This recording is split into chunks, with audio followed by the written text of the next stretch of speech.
Hey, it's Alan, and I just wanted to let you know that you can now listen to the ongoing history of new music early and ad-free on Amazon Music, included with Prime. All right, contestants, here's the clue for today's final. This three-piece group from New York City once toured with Madonna, support Tibetan independence, founded a record label, a magazine, a clothing line, and a film company. Worked as record producers, support the New York Knicks, are tireless philanthropists, accomplished actors. Finish the clue! Have a thing for Carvel ice cream cakes, were once a punk band, refused to let their songs be used in commercials, were sued by AC/DC, sued British Airways. Make him stop! Had a dog named Rufus, hung out with one of John Lennon's kids, once employed Dr. Dre, and... Oh, I'm sorry, but time's up. The answer is the Beastie Boys. That's Beastie Boys. Thank you, contestants. You're all losers. Alex, you bastard! I want my money! Get him! This is the Ongoing History of New Music podcast with Alan Cross. Hello again, I'm Alan Cross. For an entire generation of music fans, well, 2 generations really, the Beastie Boys were always there. And now that they're no longer with us, there are a lot of people who feel like there's a void in music. But we'll always remember their contributions. And there were a lot of them. This is part 1 of Remembering the Beastie Boys.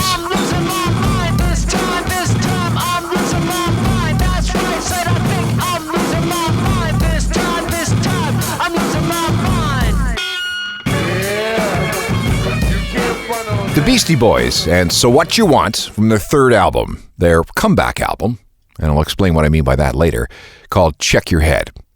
This is a band that started as a goof by 3 guys from well-to-do New York families. All they wanted to do in the beginning was drink beer and meet chicks. When they finally had to call it quits when one of them died 3 decades later, they were esteemed members of the Rock and Roll Hall of Fame and considered to be one of the most important acts of all time in 2 different genres. It's a hell of a trip. How did they get there? Well, let's start at the beginning, which means going back to 1981.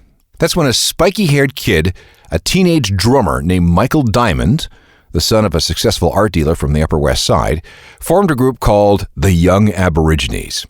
He was always going to punk shows, and one night at a gig by DC's The Bad Brains, he met Adam Yauch, a 17-year-old kid from Brooklyn who knew how to play the bass a little bit. Okay, he knew how to play 2 notes, but hey, it was punk rock, right? You didn't need more than 2 notes. Yauch started hanging out at Young Aborigines rehearsals before he was asked to join when the regular bass player left the city for the summer. The group played 2 gigs, both on the same night, and they packed it in. But within just days, the Young Aborigines regrouped as the Beastie Boys. Now officially, according to legend, that stood for Boys Entering Anarchistic States Towards Internal Excellence. But if you ask me, that sounds like some weird reverse engineering. It was Mike Diamond, Adam Yauch, guitarist John Barry, and drummer Kate Schellenbach. The first official Beasties gig was August 15th, 1981, in John's Loft at 100th Street and Broadway in Manhattan. The occasion was Adam Yauch's 17th birthday. It was the first time he ever got drunk. After that, they gigged as a hardcore act around New York, supporting the Dead Kennedys and working the stage at CBGB. Then they got bored and broke up. But it was at about this time when a friend named Dave Parsons approached them with a proposition. He already owned a record store in the East Village called Rat Cage, but he was also thinking of starting up a record label. He got the joke, and he wondered if the Beasties were interested in doing something. And yeah, they were. So the Beastie Boys reformed, and everyone gathered at this studio called 171A. Unfortunately, the place was about to go out of business, and the landlord was threatening to sell all the gear so he could collect some back rent. This gave the Beasties all of 2 days to record 8 songs, which they did, and then they broke up again. An engineer at the studio named Scott Jarvis rescued a tape machine and managed to mix those tracks in his bedroom. The result was an LP called Pollywog Stew. It came out on Rat Cage, and the date was November 20th, 1982.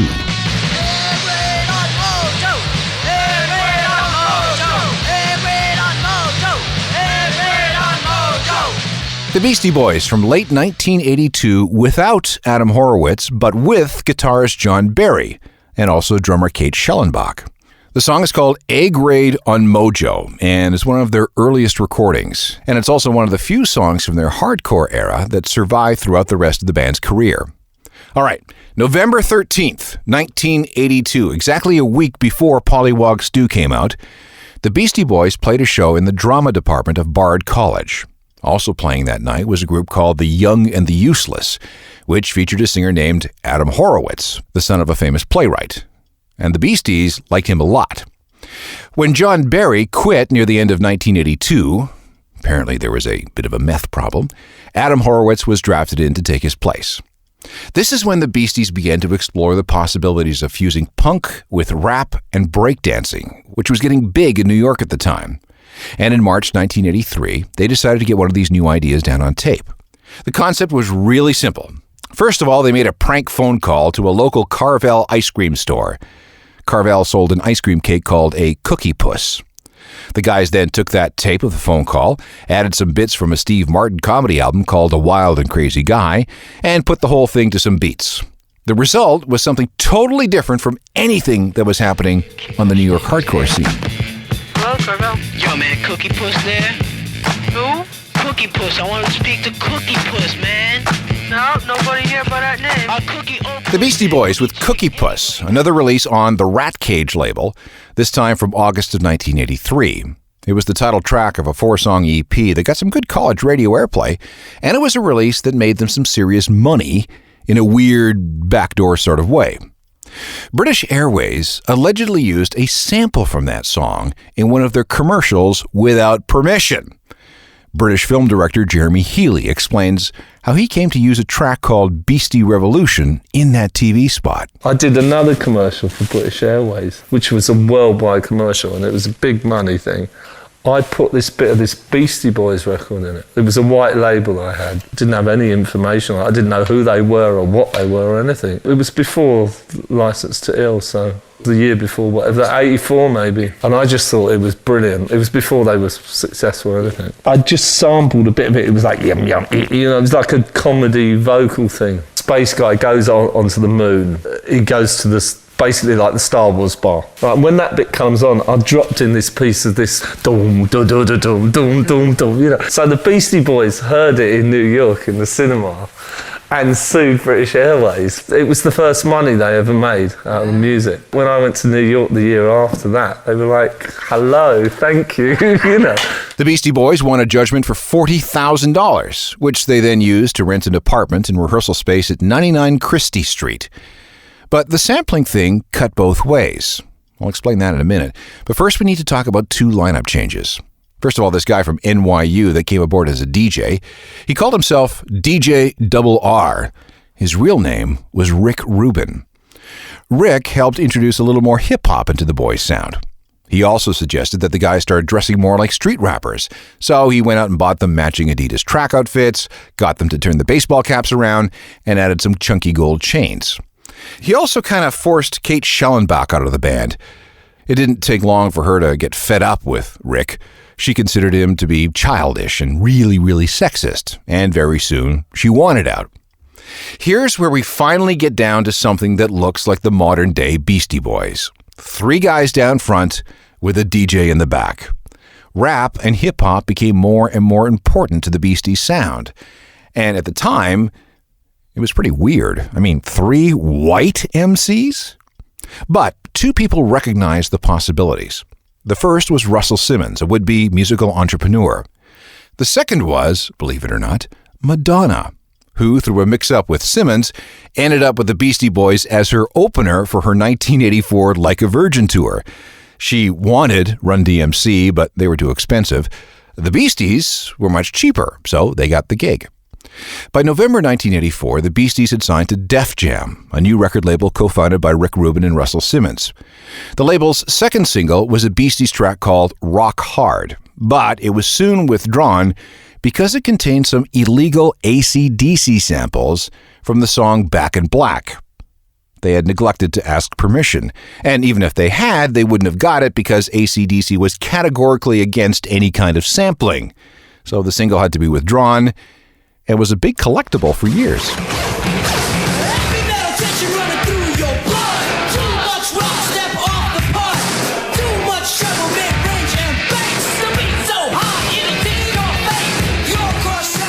Beastie Boys with Rock Hard, with the original illegal AC/DC samples intact. That's from 1985, and like I said, it had to be withdrawn from sale under threat of heavy legal action. However, that single was reissued in Europe with AC/DC's blessing in 2007.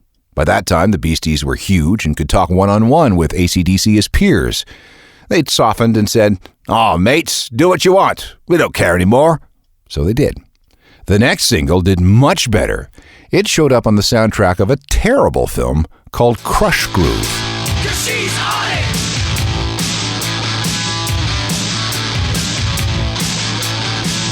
She's on it! She's cold in the winter and cool like ice! She's on it, originally from the soundtrack of a film called Crush Groove. The release date was September 12th, 1985. By the time that 12-inch was released, Adam Yauch was known as MCA. Adam Horowitz was using the handle AdRock, and Mike Diamond was shortened to Mike D. They had also found lots of ways to annoy people. In fact, their drunken party frat boy attitude caused most people to absolutely hate them. But that was about to change.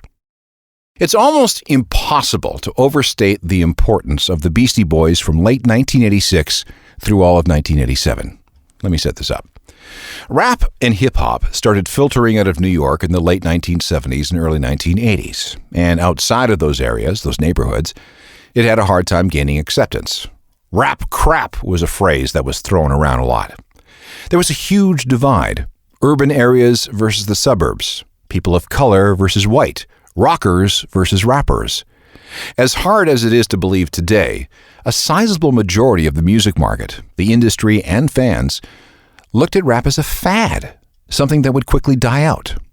And then everybody would get back to the serious business of singing and playing their own instruments. None of this scratching and sampling nonsense. That wasn't real music. And it didn't matter that there were genuine stars, genuine musical geniuses. Run DMC, Curtis Blow, Africa Bambaataa, Grandmaster Flash, LL Cool J. The scene and the sounds were just not taken seriously. I know, but if you were there in the early and mid-'80s, you know exactly what I'm talking about. Then here came the Beastie Boys. November 19th, 1986, an album called Licensed to Ill.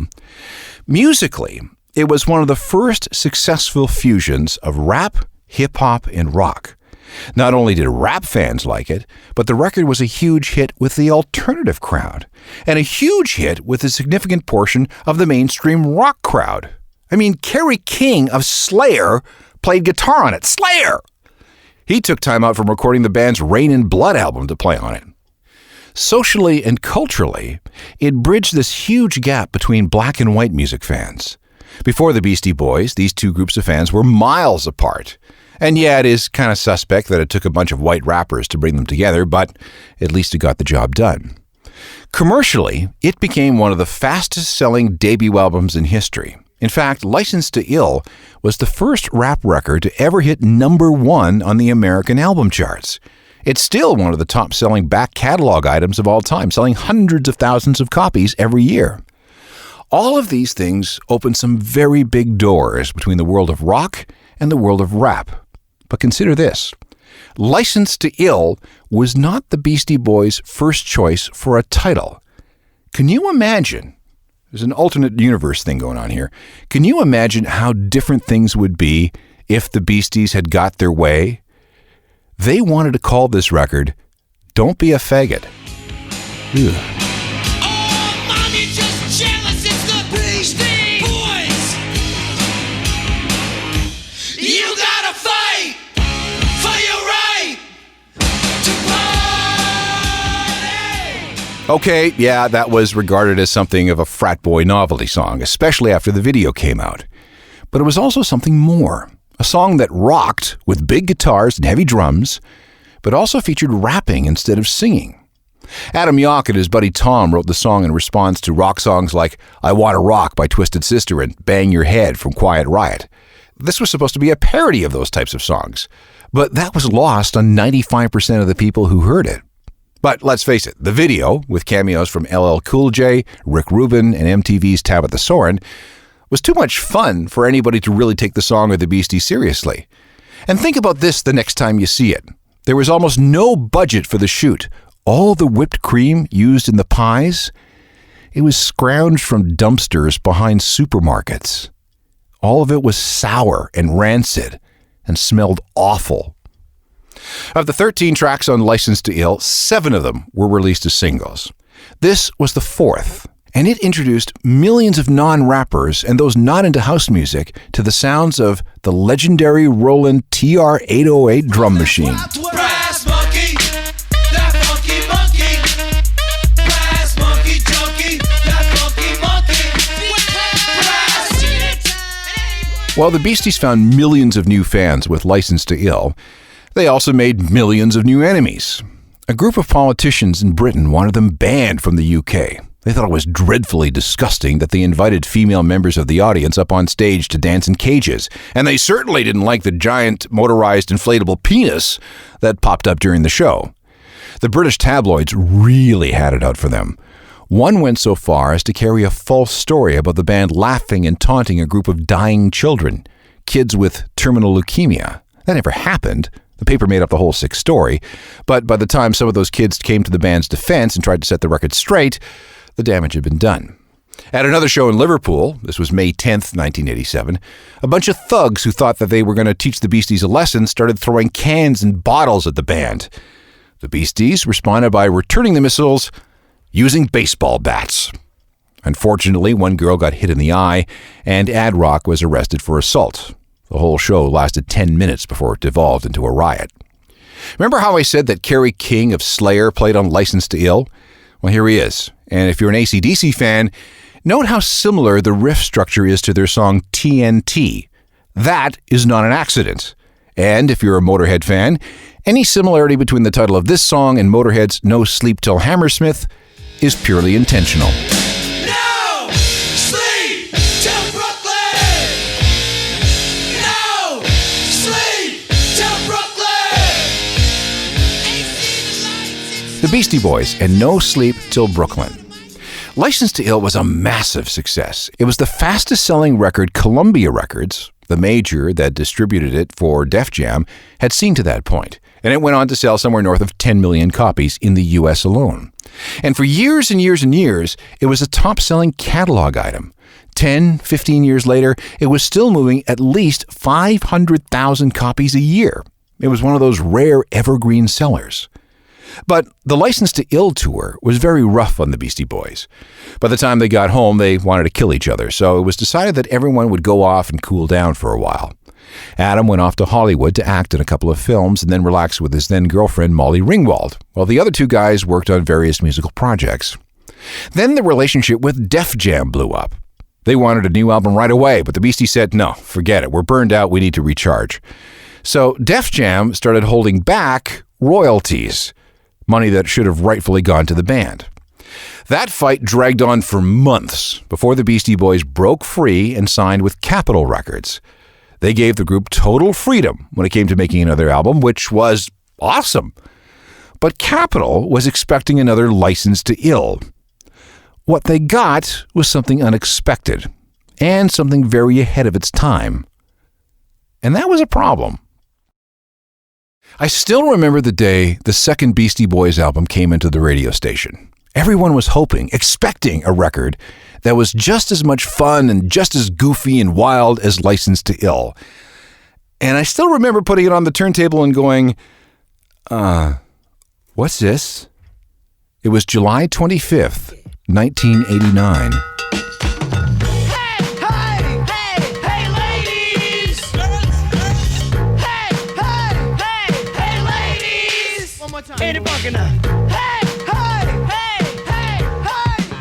Hey Ladies, the first single from the Beastie Boys' second album, Paul's Boutique. That was a far cry from Fight for Your Right and Girls and Brass Monkey and Paul Revere and No Sleep Till Brooklyn. I mean, it was good, but where was all the frat boy goofiness that we come to know and love? And where were the big guitars? Sales were dismal. And after 2 singles, Capitol Records stopped promoting it. It was such a stiff that the president of Capitol was fired for allowing the band to be signed to the label. And his wasn't the only hit that rolled. Commercial failure has that effect. We just didn't see it at the time. But this record was so advanced, both artistically and technically for its day, that we just didn't get it. Well, at first anyway. But the rap and hip-hop community was totally blown away by Paul's Boutique. Here's the truth. The Beastie Boys grew up fast. They wanted to make the most creative record they could, and not one that was blatantly commercial. The easiest thing in the world would have been to come up with more songs like the ones they did for License to Ill, but they didn't want to do that. They knew that if they did, they'd just be pigeonholed for the rest of their careers, and their career would be very short. So, with the help of a production team called the Dust Brothers, the Beastie Boys spent close to 2 years meticulously crafting an album that sampled no fewer than 105 different songs. But they're all so short and so expertly woven into the fabric of each of the songs that they're there and then they're not. It makes for fascinating listening today. And back in the summer of 1989, it was 10 times as fascinating for some people.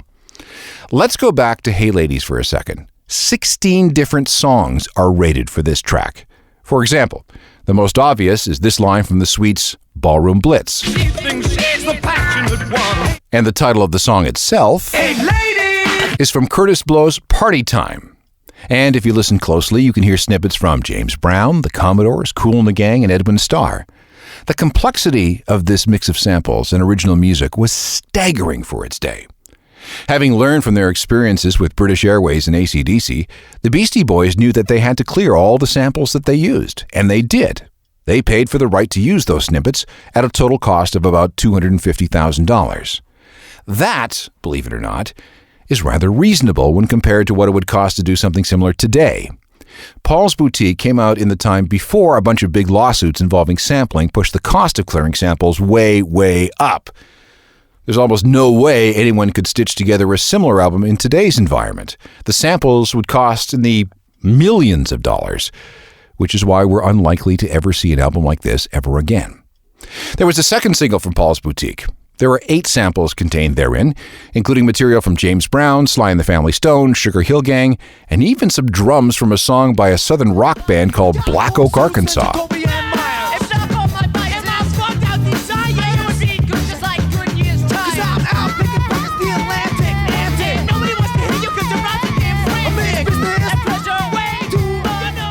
Today, we recognize Paul's Boutique as an absolute masterpiece. It is a landmark album in the history of hip-hop, sampling, producing, and recording engineering.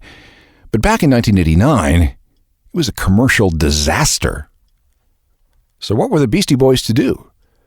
On part 2 of Remembering the Beastie Boys, we'll follow them through the 1990s, into their hiatus in the early 21st century, their post-9/11 years, and through to the end of their career with the death of Adam Yauch.